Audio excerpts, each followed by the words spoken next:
नमस्कार. उद्योजक मित्र मैत्रिणींना गरुड झेपच्या वतीने विजन 333 मध्ये आज आपण घेऊन आलेलो आहे successful business, struggling business to successful business या सक्सेस स्टोरीमध्ये भारती मोरे मॅडम, शकुंतला हॉस्पिटल यांची सक्सेस स्टोरी. मैत्रिणींनो, व्यवसायामध्ये स्ट्रगल करत असताना मोजकीच बिझनेस आपल्या समोर येतात, परंतु तसं नाहीये. व्यवसाय ही संकल्पना खूप व्याप्ती मोठी आहे आणि यामध्ये प्रत्येक क्षेत्रात व्यावसायिक कसा विभागले गेलेला आहे या इंटरव्ह्यूच्या माध्यमातून आपल्या सर्वांना आम्ही आज दाखवणार आहोत. भारती मॅडमनी खूप शून्यातून प्रवास सुरू केलेला आहे. स्ट्रगलिंग हा जो शब्द आपण गरुड झेपने ठेवलेला आहे, स्ट्रगलिंग टू सक्सेस, या सगळ्या पायऱ्या, या सगळ्या स्टेप मॅडमनी ह्या चालून झालेल्या आहेत आणि आज त्या सक्सेस आहेत. त्यांची स्टोरी आपण त्यांच्याच तोंडून ऐकणार आहोत. मॅडम, काय सांगाल आपल्याबद्दल? नमस्कार. प्रथम मी गरुड झेपचं जे असोसिएशन आहे, तर मॅडमला मी कॉंग्रॅच्युलेशन करीन की तुम्ही एवढी मोठी मोहीम चालवणार आहात आणि तुम्ही वर्कशॉप घेत आहे 7, 8, 9 ऑगस्टला मुंबईमध्ये, नवी मुंबई ऐरोलीमध्ये. तर प्रथम तर तुमचं congratulations for that. Thank you ma'am. आणि हा जो कन्सेप्ट आहे स्ट्रगल टू सक्सेस, हा खूप चांगला कन्सेप्ट आहे, जेणेकरून आपल्या होतकरू नौजवान जे आपल्या देशाचे येणारे आहेत, जे उद्याचे सक्सेसफुल सिटिझन्स बनणार आहेत, त्यांच्यासाठी आपण काहीतरी गायडन्स देऊया. मी 1989ला MD पास झाले मुंबईमध्ये सायन हॉस्पिटलमधनं. MBBS पण तिथनंच केलं, through out Bombay, open merit student. आणि मार्च 22/9/1990 साली माझं लग्न झालं. तर 1 एप्रिल 1990ला मी ऐरोलीमध्ये आले. माझे मिस्टर MD एनेस्थेसिया आहेत, गव्हर्नमेंट कॉलेज नागपूरमधनं. आणि दोघंही आम्ही सर्वसामान्य आईवडिलांचे मुलं आहोत, ओपन मेरिट स्टुडंट्स. मेरिटवर पुढे आलेलो म्हणून होतकरू, कर्तृत्ववान, कारण आम्हाला खूप ट्रेनिंग भरपूर चांगलं मिळालं होतं त्यामुळे. आणि इथे त्यावेळेला काही कॉर्पोरेट हॉस्पिटल नव्हतेच. इथे फक्त एकच हॉस्पिटल होतं, राधिकाबाई मेघे ट्रस्ट हॉस्पिटल, जे सरांचे मामा आहेत, दत्ता मेघे साहेब, जे आता नाही आहेत, त्यांच्याच आईच्या नावानं ट्रस्ट हॉस्पिटल होतं. तर मामांनी त्यांना राजवाडीतनं लिटरली ॲम्ब्युलन्समधनं त्यांच्या आईनं उचलून आणलं होतं की हे तुला हॉस्पिटल सांभाळायचं आहे. ते सरांना 89 साली इथे आणण्यात आलं. आणि मग 90 साली माझं लग्न झाल्यानंतर 1 एप्रिल 1990 पासून मी तिथे जॉईन झाले. तर आम्ही तिथे 4 वर्ष हॉस्पिटल सांभाळलं, 1990 to 1994. 20 डिलिव्हऱ्या महिन्याच्या करी मी. आणि सिन्सिअरली हार्ड वर्किंग, जसं मी सायन हॉस्पिटलला हाऊसमन होते त्याचप्रमाणे परत हाऊसमन झाले. माझे मिस्टर मेडिकल सुपरिटेंडेंट होते. त्यावेळेला त्यांना 6,500 पगार होता, मला फक्त 3,500 होता. आणि 500 रुपये ते सोसायटीचे ठेवून द्यायचे, म्हणजे हातात फक्त 3,000 घ्यायचे. तरी पण आम्ही म्हटलं जवळच्या जवळच करू. सायन हॉस्पिटलमध्ये मला त्यावेळेला लेक्चरर्स पोस्ट मिळत होती. त्यावेळेला मला 15,000 पगार मिळणार होता. पण माझ्या मिस्टरांनी नाही, आपण मामांचंच हॉस्पिटल चालूया. आणि ह्या हॉस्पिटलच्या वरती मामांना, म्हणजे दत्ता मेघे साहेबांना, वर्धेला मेडिकल कॉलेज मिळाले. अरे वा. आणि त्या वर्धेच्या मेडिकल कॉलेजला मला साहेबांनी म्हटलं होतं 1994ला की बाई तू चल, तिथं तुला HOD बनवतो सायन्स गायनॅकमध्ये आणि डॉक्टरला बनवतो ॲनेस्थेसियामध्ये. पण म्हटलं सर आम्हाला मुंबई नाही सोडायची. मग मला म्हणाले तू हे हॉस्पिटल विकत घे, माझं जे हॉस्पिटल मी आहे ते विकत घे. म्हटलं सर मला हा सफेद हाती नाही घ्यायचा आहे, कारण मी फक्त OBGYN मध्ये ट्रेन झालेली आहे, मला तेच करायचं आहे जे मला शिकवलं गेलं आहे. उद्या सकाळी हार्ट अटॅक आला पेशंटला आणि मी जर काय करू नाही शकले आणि तो पेशंट मेला, तर वाशिवून डॉक्टर येईपर्यंत जर पेशंट मेला तर मला लोकांच्या शिव्या खायच्या नाही आणि मला तो सफेद हाती नको आणि तेवढे पैसेही नको. तेव्हा 50 लाख म्हणाले साहेब. म्हटलं सर माझ्याकडे 5 लाख नाही, मी 50 कुठनं देतो. आणि म्हणून म्हटलं सर तुम्ही तुमच्या प्रवासाला जा, तिकडे मेडिकल कॉलेज खोला, आम्हाला आमचं प्रायव्हेट इथे सुरू करू दे. योगायोगानं मला इथे सेक्टर 3ला जागा मिळाली. आणि मी मिस्टरांना म्हटलं की नाही मला विकतच घ्यायची आहे. तर मिस्टरांना नाही आपण भाड्याने घेऊ. तुम्ही म्हटलं नाही विकत घ्यायची, भाड्याने नाही घ्यायची. साहेब तयार नव्हते या जागेसाठी, पण मी म्हटलं नाही घेऊ. आणि पहिल्या मिटिंगमध्येच आम्हाला ही जागा मिळाली. पहिल्यांदा अर्धा फ्लॅट मिळाला. मग 5 वर्षांनी देवाच्या कृपेने दुसरा अर्धा फ्लॅट मिळाला. मग पूर्ण मजला आमचा झाला.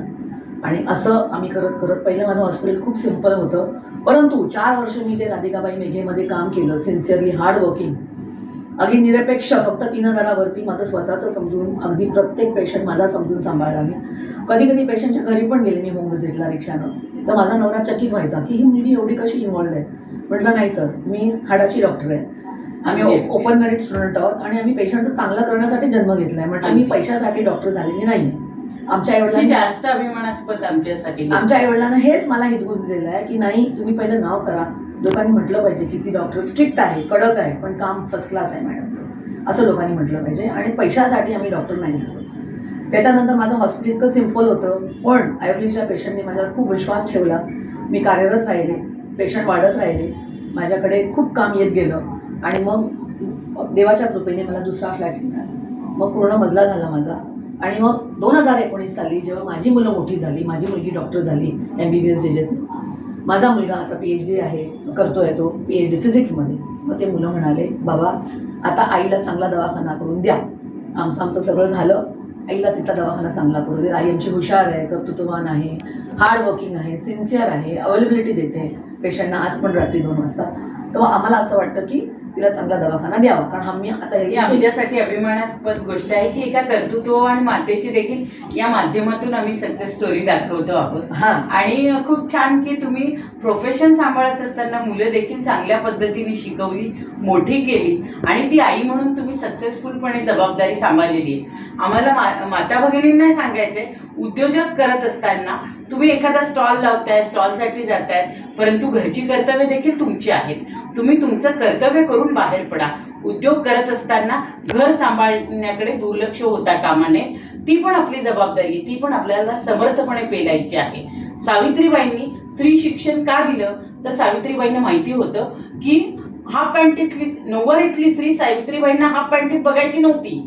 त्यांची स्त्री शिक्षणाची व्याख्या होती, स्त्री जर शिकली तर समृद्ध भारत मातेचं दर्शन तिच्या रूपात घडेल. आणि मॅडम तुमच्या रूपाने आपल्याला आदर्श असे लोक गरुड झेपच्या struggle business to successful business या कन्सेप्टमध्ये दाखवता येतात, हे आमचं परमभाग्य आहे. बरं, तर मग तेच म्हणते मी, तर मिस्टर तयार नव्हते, म्हणाले अरे तुझ्या आईच्याकडे अशीच गर्दी होते. मग माझी मुलगी ठामपणे, मुलगा उभे राहिले, माझ्या दोन्ही बाजूला उभे राहिले, म्हणाले नाही बाबा तुम्ही चुकताय, आम्हाला आत्ताच्या पिढीला पॉश हॉस्पिटल पाहिजे. आणि म्हणून 2019ला पॉश हॉस्पिटल केलं. मुलगा PhD करतोय फिजिक्समध्ये, जावई माझे PhD आहेत AI मेडिसिनमध्ये. मग मी पण 1960 म्हणजे जेव्हा माझं वयाच्या 60व्या वर्षी मी फेलोशिप इन रिप्रोडक्टिव्ह मेडिसिन केलं आणि IVF सुरू करायचा मी मनोकामना धरली. आणि आता माझा IVF मे महिन्यामध्ये सुरू झालेला आहे. अरे वा. आमचे 2 सायकल्स ऑलरेडी झालेले आहेत. शुअरली बट स्टेडीली, कॉन्फिडेंटली ही वाटचाल मी पुढे करीन अशी मला नक्कीच खात्री आहे. जो विश्वास आयुर्वेदच्या पेशंटने माझ्यावर 1990 पासून टाकला आहे, तोच विश्वास पुन्हा एकदा मला लोक देतील आयुर्वेदचे. आणि आम्ही एक सर्वसामान्य माणसाला पेलेल, खिशाला परवडेल असं आयुर्वेद सेंटर आम्ही चालू करणार आणि चालू ठेवणार असा मी दावा करते. आणि सर्वसामान्य लोकांना हातात घेऊन, सोबत घेऊन मी ही वाटचाल ठेवणार पुढे. आणि प्रत्येकानं ज्या वेळेला आपण स्ट्रगलपासून सक्सेसकडे जातो, डॉक्टरी हा काही बिझनेस नाही आहे, परंतु हा एक पेशा आहे. आणि या पेशामध्ये तुम्ही समाजाचं पण काहीतरी देणं आहे हे लक्षात ठेवायचं. आणि प्रत्येक पेशंट नाही अफोर्ड करू शकत, मग त्या पेशंटला त्याप्रमाणे कन्सेशन देऊन तुम्ही त्याचा हात धरून त्याला सक्सेसकडे न्या, कारण ती नैतिक जबाबदारी आहे तुमची, असं आमच्या आईवडिलांनी आम्हाला हितगुज दिलेला आहे. तेच मी हितगुज पुढे नेणार आणि माझ्या मुलांना पण मी तेच हितगुज देणार. कारण या देशाची सुजाण नागरिक म्हणून जेव्हा आपण मोठे होतो, आपण बाकीच्यांच्या चांगल्यामुळे मोठे झालेलो आहोत. आपल्या आयुष्यावर पण बाकीच्या टीचर्स म्हणा, आपल्या आयुष्यात येणारे शिक्षक असतात, टीचर्स असतात, डॉक्टर्स असतात, कोणी नॉन मेडिकल असतात. त्यांचं माझी एक आजी होती मानलेली, तिचं माझ्यावरती खूपच खरं बोलायचं, खोटं कधी बोलायचं नाही. तर ते जेव्हा आपल्याला इफेक्ट होतो त्यावेळेला आपण पण आदर्श बनून येणाऱ्या पिढीला सुद्धा आपण काहीतरी चांगलं उदाहरण देऊन त्यांच्या आयुष्यात पण ते छान भर म्हणजे देतील आणि स्ट्रगलपासून सक्सेसकडे जातील असं काहीतरी करूया आणि या जगात नमक जाऊया. थँक्यू. आभार. धन्यवाद मॅडम. खूप सुंदर, कमी वेळामध्ये अतिशय मोलाचं असं मार्गदर्शन मॅडमने आपल्याला केलंय. त्यांची सक्सेस स्टोरी आपल्याला सांगितली आहे. लक्षात घ्या, उद्योग व्यवसाय कुठलाही असू द्या, पण स्ट्रगल जिथे आला, स्ट्रगल टू सक्सेस ह्या पायऱ्या ज्याने चढल्या तो नक्की यशस्वी झाला. म्हणून आपला struggling business to successful business stall exhibition plus seminar plus ध्येय प्राप्ती अवॉर्ड कार्यक्रम हा सुंदर सोहळा बघण्यासाठी ऐरोलीमध्ये 7, 8, 9 ऑगस्टला नक्की या. आम्हीही येतोय. आपल्यासाठी आपले ध्येय अचीव करण्यासाठी सज्ज झालेलो आहोत. आपणास मदत करण्यासाठी तत्पर आहोत. तर नक्की आम्हाला ही संधी द्या.